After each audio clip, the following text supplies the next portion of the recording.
Bueno. Okay, Gov Live tayo no, sa GMA Regional TV1 Mindanao. At nais malaman ng publiko kasi isa ka sa mga nag-facilitate ng pag-surrender ni Pastor Apollo Kibuloy. Can you give us details on that? Yes po, because during the time na lumapit sa akin ang Board of Directors ng QGC at with Attorney Bobby Torion na gusto nilang makipag-negotiate sa ISAP, Philippine Army. So, nung una, parang umiiwas ako dahil alam naman natin na very hot yung issues. But nung succeeding na tumatawag sila sa akin na kung sana matulungan sila na makipag-dialogue sa Philippine Army. So, doon ako nag-umpisa na gumawa ng hakbang na nilapitan ko ang assigned na battalion commander dito sa 60 IB. At sinabi ko na mayroong isang confidential dialogue na gusto ng Board of Directors ng QGC through Attorney Bobby Torion. So doon po ang nag-umpisa na nag-facilitate po tayo na mag-uusap po sila. At alam po natin na yun ay tungkol sa kalagayan ni Pastor Kibuloy na gusto na siyang sumuko pero ang tiwala niya ay doon sa Philippine Army, sa ISAP. So doon nag-umpisa na ako yung nag-bridge para naman mag-abot itong dalawang grupo. So nung succeeding na mga four consecutive dialogue, so nabuo yung tiwala ng both parties. At kahapon doon nag-desisyon. At bago pa yon, so nung Saturday, yun ang parang semi-final namin na nag-uusap. At ang napag-usapan na maghintay ang ISAP sa final decision ng Board of Directors at ni Attorney Torion na sila mismo ang magdala kay Pastor Kibuloy doon sa area kung saan ang final na pinag-usapan na doon sunduin si Pastor Kibuloy. Dahil ang nakakaalam lang sa location ni Pastor ay doon sa meeting ay hindi po nasabi yun. At sila na ang nag-facilitate yung Board of Directors ng QGC. Okay, sir, can you give us, kailan po nag-start, nag-contact si Attorney Torion for that, you said, negotiation? Nag-start po ito noong August 30 at parang medyo malabo kasi hesitant tayo, hesitant din yung Philippine Army at si Attorney Torion din. Siyempre may reservation siya palagi kung tama ba yung decision nila kasi nga dahil nga sa parang sobrang laki na ng conflict o chaos na nangyari doon sa QGC. So tayo naman sabi ko na kung ito ay para sa kapayapaan at matapos na ang gulong na to, so dapat lang siguro magtiwala yung both sides. Yung both sides na side ng ISAP, Philippine Army, and the side of the Board of Directors ng QGC. Okay. Okay, sir, I understand that some of na pag-usapan ay confidential, but can you give us when was the time na nag-agree na and ano po yung napag-usapan? Nung Saturday ito. So Sunday voluntary surrender si pastor. Nung Saturday, 'yun ang naging semi-final na ang usapan na talagang decided na dalahin ng KOGC Board of Directors with Attorney Torion si Pastor Kibuloy.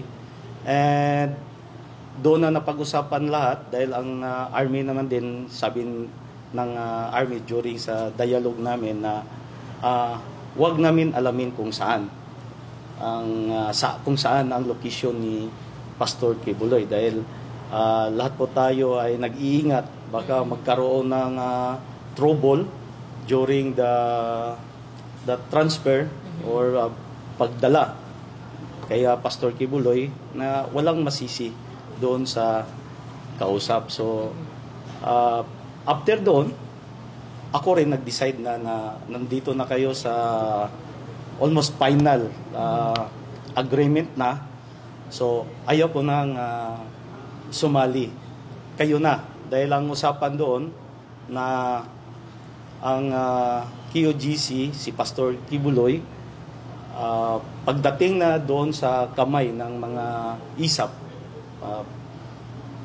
at pag nandoon na ma-secured na si Pastor Kibuloy kasi ang iniisip talaga ng mga board of directors is yung security ni pastor na hindi magalaw si pastor, hindi masaktan o hindi naman ma-disgrasya. So yun naman ang inassured ng ISAP sa kanila.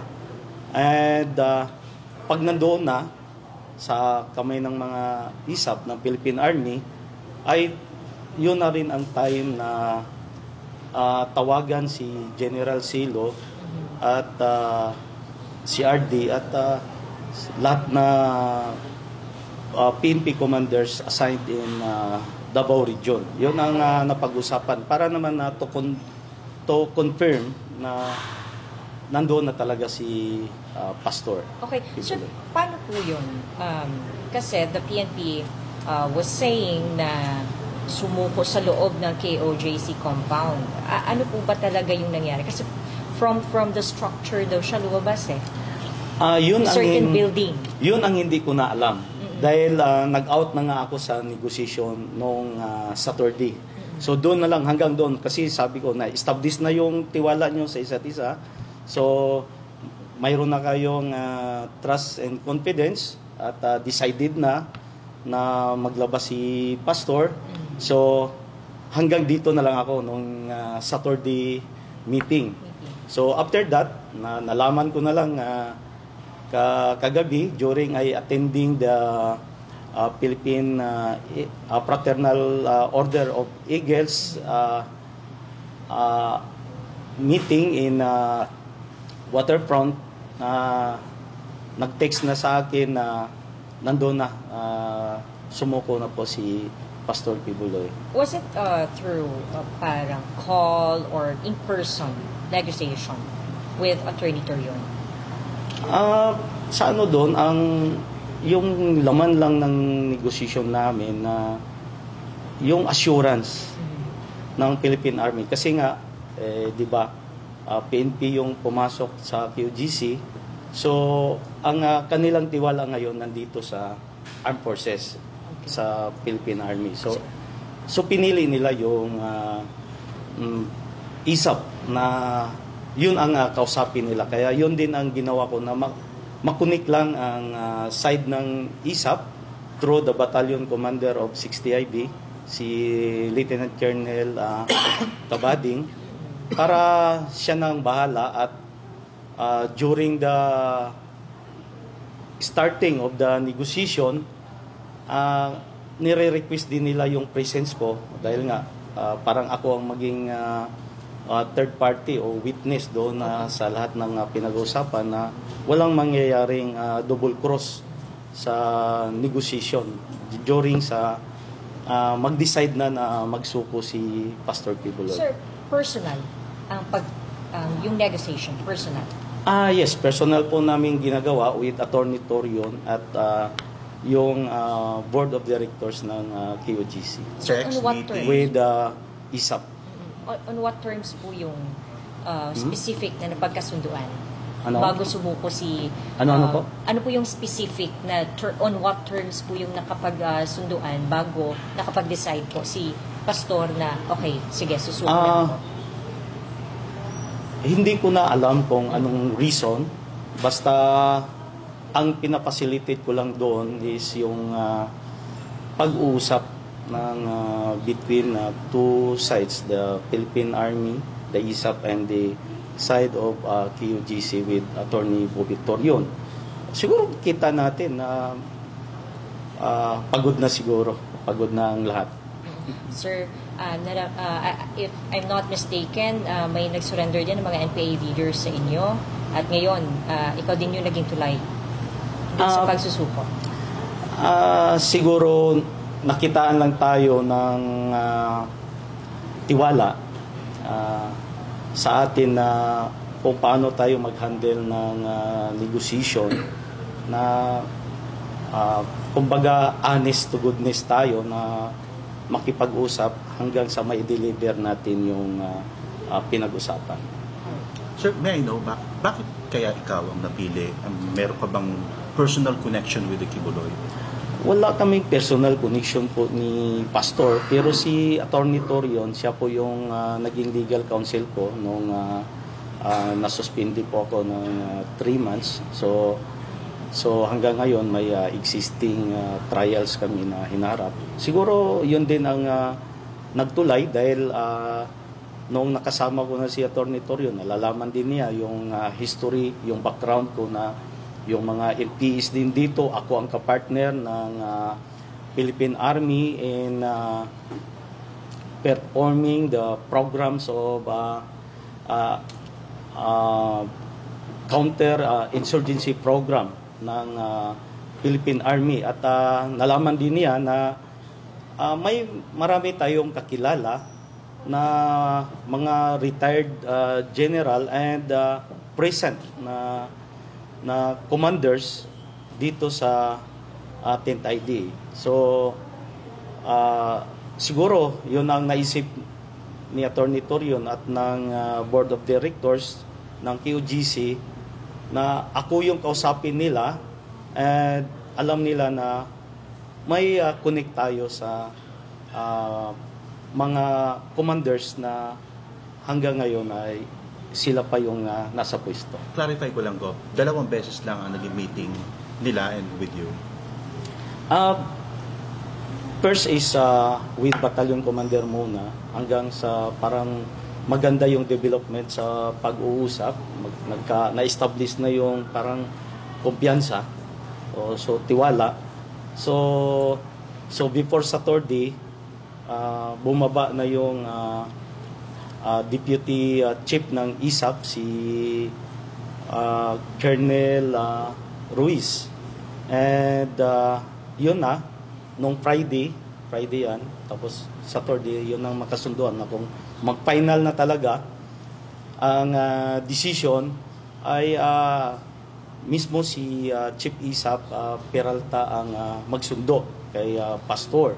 At yung KOGC naman, si Attorney Torion, siya naman ang mag-inform sa mga PNP commanders tulad ni General Silo at lahat ng PNP commanders kay RD, sila na ang mag-inform. So, yun na ang parang doon na sa final, malapit na sa final. So, hanggang doon na lang ako. Hindi na ako tumawid pa hanggang sa yung the day na voluntary na mag-surrender po si Pastor Apollo Kibuloy. Okay, since August... Tanong ko lang, Gov. Tumawag na ba sa iyo si Pastor Kibuloy or nagkausap na ba kayo? Hindi po.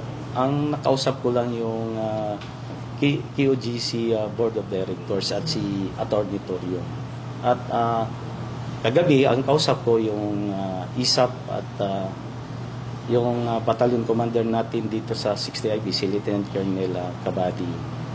Sir, since August 30, the start of the negotiation or the communication with Attorney Torion, was it a daily basis since nung Sabado? Hindi, by schedule po. Depende sa schedule nila. At advance naman din sila na tumatawag sa akin na ito, go. Pwede ba namin ma-schedule naman na magbigay sila ng date na kung pwede marili ko rin sa Philippine Army at magsama-sama kami doon para sa yun nga yung purpose na talagang mag-volunteer na si pastor na sumuko. Nabilang mo ba, Gov, kung mga ilang beses kaya yun? Siguro yung pagkikita namin siguro may mga 7 times. Bukod pa sa mga calls. Bukod doon sa tawagan. May dumating ba sa pagkakataon na parang nag-fail yung negotiation? Sa umpisa, parang sabi ko nga, parang hindi matuloy. Kasi matagal din na-establish yung yung tiwala sa grupo. At saka yung ISAP naman at yung Philippine Army, hesitant naman sila kasi yun nga, ang sabi nila, nandoon na sa PNP, nandoon na ang PNP sa loob. So, kung saan man ang area, may mga PNP. So, sabi ng Philippine Army nga at ISAP na kailangan ito na kayo talaga ang magdala, hindi kami papasok doon po sa area. Lalo na kung may PNP. Kailangan ilabas nyo muna bago kami. So, pag sa amin na, kami ang mag-assured sa security ni Pastor Apollo Kibuloy and bago natin tawagan din pag plaster na, klaro na yung situation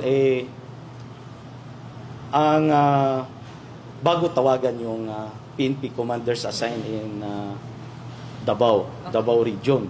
At yung negotiation ay sila na rin ang mag-top sa taas. Okay, sir, can you tell us on what time of Saturday on September 7 nag-decide si Pastor Apollo Kibuloy? Was that after or before the ultimatum of the PNP?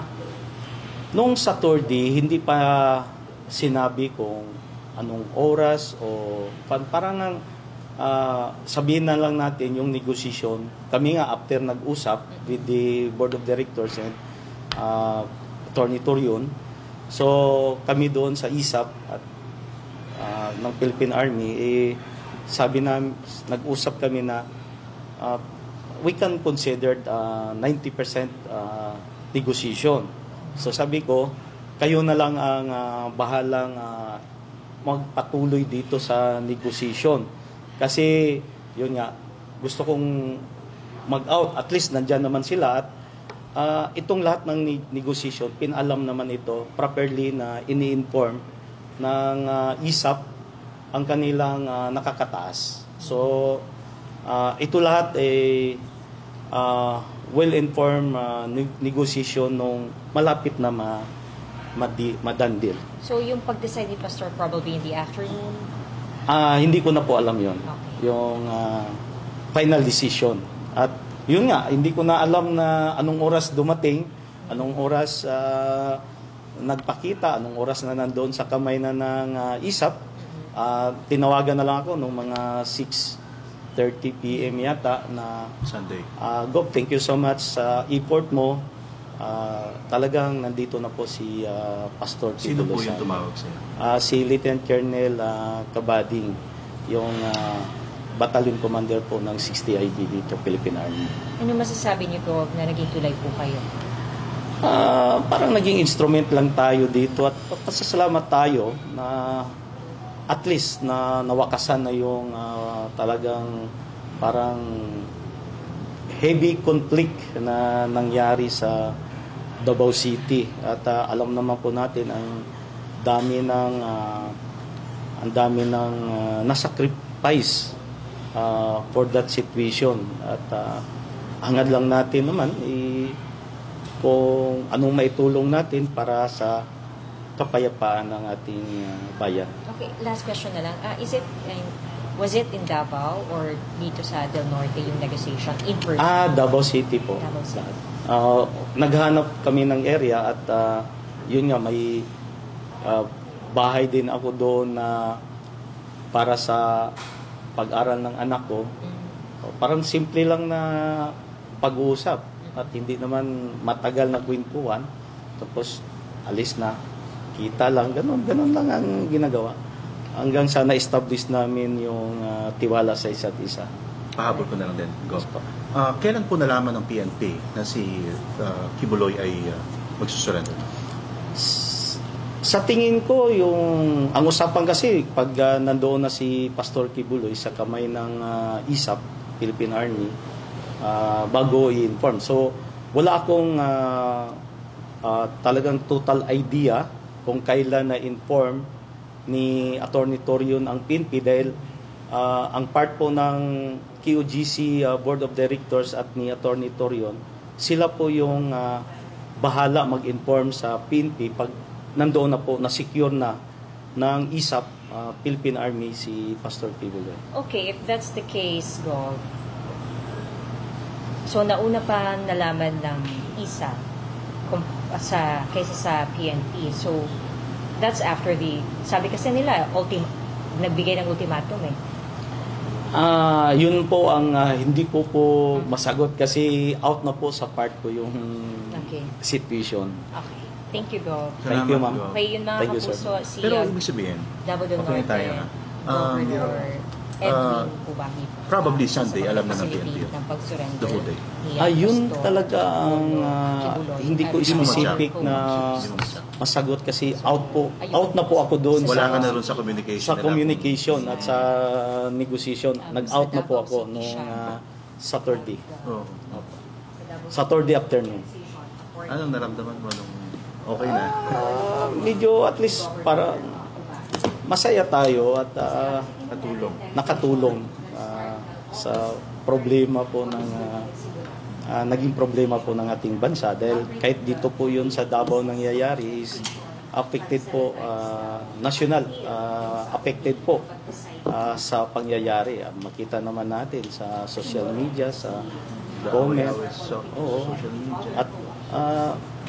At saka alam naman po natin na may mga nasakripisyo na rin na individuals, lalo na sa mga members at ni Pastor Apollo Kibuloy at sa side naman ng PNP, kitang-kita na pagod na po sila sa 16 days. kanilang paghahanap within 16 days. Pero syempre habang pinapanood mo yung nangyayari sa KOJC compound, concerned ka rin ano? Ayos po. Kaya nga, nung paglapit nila, nung una, parang ayaw ko. Pero Kasi ayaw kong ma-involve. Umiiwas po tayo. Pero nung controversial eh. talagang malaking controversial. So, nung pabalik-balik, mga 3 times yata na